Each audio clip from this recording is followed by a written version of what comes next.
Namaste. Welcome to the fascinating world of social science. Now, what is this big, important sounding subject all about? Think of it as a magical lens, a special pair of glasses that helps you see the world not just as it is, but as it was and as it could be. It is the story of us, human beings. It is the study of how we live together in societies, how we create rules, build magnificent cities, and share our stories across generations.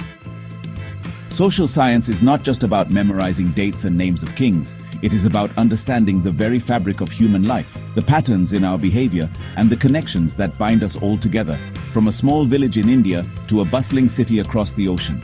It helps us ask important questions. Why do we have governments? How did our ancestors live? What makes our culture unique?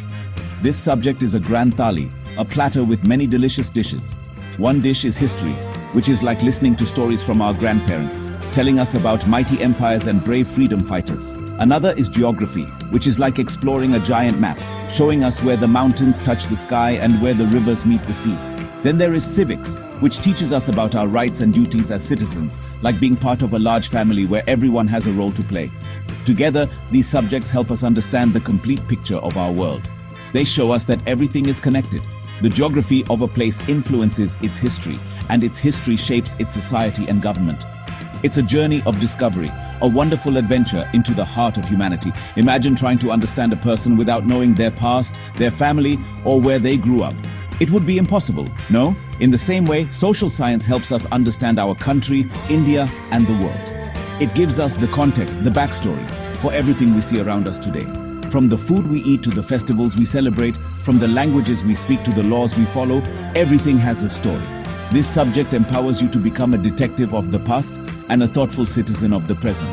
It equips you with the knowledge to make sense of the news you read and the world you experience every single day, making you a more aware and responsible individual. So, as we embark on this journey together, open your minds and your hearts. We will travel back in time to walk along the banks of the River Nile and the Indus. We will witness the grandeur of Mughal courts and feel the passion of our freedom struggle. We will explore the diverse landscapes of our motherland, from the snowy Himalayas to the sun-kissed southern coasts. And finally, we will learn how we, the people of modern India, govern ourselves. This is not just a lesson. It is an exploration of our own identity, our roots, and our future. Let us begin this exciting exploration into social science ki dunya, the world of human stories. Let us first travel thousands of years back in time to the cradles of civilization where human society first began to flourish. Imagine a world without the things we take for granted today. In Mesopotamia, the land between the rivers Tigris and Euphrates, people invented one of the first forms of writing, called cuneiform. They used wedge-shaped marks on clay tablets to keep records of trade and laws, a revolutionary step for mankind. They also built massive temple towers called ziggurats, reaching for the heavens. Their societies were ruled by powerful kings who they believed were chosen by the gods. These early ideas of writing and organized government laid the foundation for all the great empires that would follow. Now let's journey west to the land of Egypt, a civilization gifted by the River Nile. The Egyptians are famous for their monumental architecture, especially the magnificent pyramids. These were not just buildings, they were grand tombs built for their god-kings, the pharaohs, to help them on their journey into the afterlife. To manage such massive projects and a vast kingdom, they developed a sophisticated system of government led by the all-powerful pharaoh. They also created a beautiful form of picture writing called hieroglyphics, which they inscribed on temple walls and papyrus scrolls. The Egyptians gave us incredible feats of engineering and a deep understanding of astronomy and medicine. Closer to home, right in our own backyard, flourished the incredible Indus Valley civilization. Along the banks of the river Indus, cities like Harappa and Mohenjo-daro were built with amazing precision and planning. These cities had well-laid-out streets in a grid pattern, advanced drainage systems, and impressive brick houses, showing a highly organized society. While we are yet to fully decipher their script, their city planning tells us they had a strong central authority that cared for civic amenities. They were traders, artists, and innovators whose culture mysteriously declined but left a lasting subtle influence on the subcontinent that we are still uncovering today. Jumping forward in time, we arrive at the glorious Mughal Empire in India, a period of immense cultural and architectural brilliance. One of its greatest rulers was Akbar, who was known not just for his military conquests, but for his wisdom and policy of tolerance. He promoted a culture of respect among people of different faiths and encouraged art, music and literature to flourish in his court. Later his grandson, Shah Jahan, became the great builder of the empire. His everlasting legacy is the Taj Mahal in Agra, a breathtaking monument of love built for his wife Mumtaz Mahal.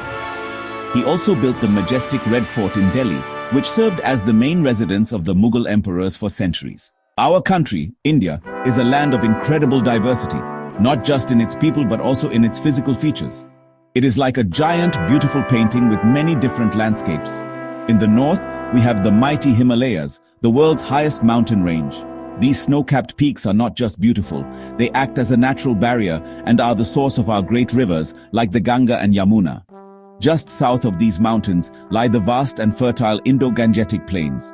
This region is the food bowl of India, where much of our agriculture thrives, supporting millions of people. It is the heartland of our civilization, where many great kingdoms rose and fell. As we move further south, the land rises to form the Deccan Plateau, a large triangular tableland. This ancient plateau is rich in minerals and is bordered by mountain ranges on its eastern and western sides, known as the Eastern and Western Ghats. These Ghats are home to dense forests and a stunning variety of wildlife. Along the edges of the peninsula, we have the long and beautiful coastlines, the eastern and western coastal plains, where the land meets the Arabian Sea and the Bay of Bengal. And let's not forget our islands. We have the Andaman and Nicobar Islands in the Bay of Bengal and the Lakshadweep Islands in the Arabian Sea, each a unique paradise of its own. This varied geography also gives India a diverse climate. We mainly experience 3 seasons: the hot summer, the life-giving monsoon or rainy season, and the cool winter. The monsoon is especially important for our farmers and fills our rivers and reservoirs. Because of our size and varied landscape, different parts of the country experience different climates.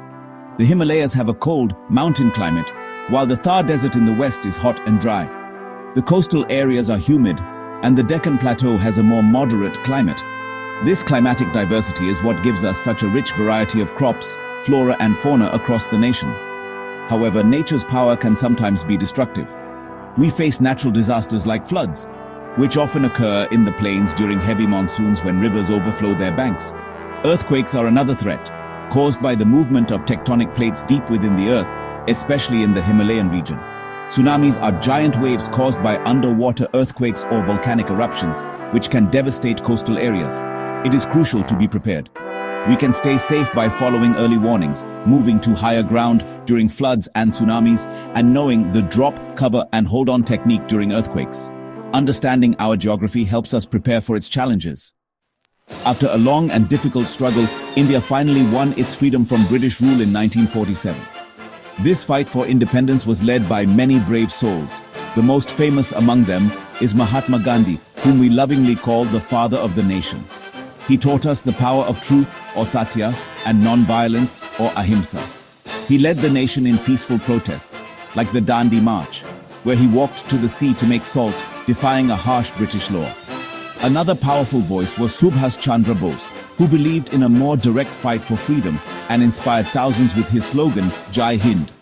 The Quit India movement, a massive call for the British to leave, was a final push that united the entire country in its demand for Swaraj, or self-rule. Once we became free, we had to decide how to govern our vast and diverse country. So, our leaders came together to write a rule book for India, which is our constitution. The Indian Constitution is the longest written constitution in the world, and it is the supreme law of the land. It lays down the framework for our democracy and guarantees certain fundamental rights to every citizen, such as the right to equality, freedom of speech, and the right to practice any religion. It also reminds us of our fundamental duties, like respecting our national flag, protecting our environment, and promoting harmony among all people. Our constitution is our guiding star, ensuring justice, liberty, and equality for all. To manage a country as large as India, our constitution divides the government into 3 levels, like a multi-storied building. At the very top is the central government in New Delhi, which looks after matters of national importance like defense, foreign affairs, and railways. It is headed by the Prime Minister and the President. The next level is the state government, with each state having its own government to manage local affairs like police, agriculture, and education. The state government is headed by a chief minister. This division of power ensures that both national and regional needs are taken care of effectively and efficiently. The third and most important level of government is the one closest to us, the local government. In villages, this is the Gram Panchayat, and in cities, it is the municipality or municipal corporation. This level of government takes care of our immediate needs, like clean drinking water, sanitation, local roads and parks. It ensures that ordinary citizens can participate in the process of governance and have a say in the development of their own locality. This three-tiered structure, central, state and local, is the backbone of our democracy. And so, from ancient civilizations to our modern government, social science helps us understand this entire incredible journey of how we live, how we are governed, and who we are as a people.